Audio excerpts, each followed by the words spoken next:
தட்டி கழிச்சீங்களா? ஏதாவது ஒரு குறைகளை சொல்லி சொல்லி தட்டி கழிச்சுட்டே வந்தீங்களாம்மா? ஆ பார்த்தீங்களா?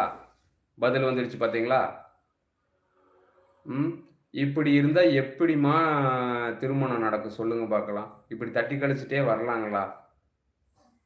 வாழ்க்கை எவ்வளவு தூரம் கிட்டத்தட்ட 38 வயசு ஆயிடுச்சு. மாப்பிள்ளைகள தட்டி கழிச்சுட்டே வந்தா என்னம்மா பண்ண முடியும்? அது இந்த காலத்துக்கு வேணா ஏற்புடையதா இருக்கலாம். இந்த காலத்துக்கு ஏற்புடையதா இருக்கலாம். கிட்டத்தட்ட 10 வருஷத்துக்கு முன்னாடி இருந்து இந்த மாரி பண்ணா என்ன பண்ண முடியுங்க? சொல்லுங்க பார்க்கலாம்.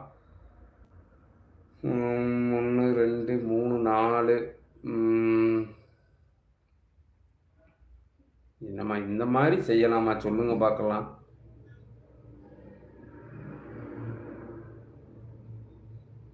மூச்சு குத்தல் பிரச்சனை இருக்குங்களா? மூச்சு குத்தல் பிரச்சனை இருக்குங்களா? மூச்சு குத்தல் பிரச்சனை இருக்குங்களா? கொஞ்சம் பதில் குடுங்க. மூச்சு குத்தல் பிரச்சனை இருக்கா? 1, 2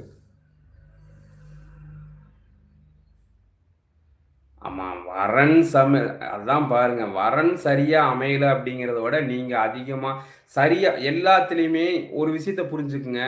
நீங்க எல்லா விஷயத்திலயுமே பூத கண்ணாடி ஆராய்ச்சி செய்யாதீங்க. சித்ரா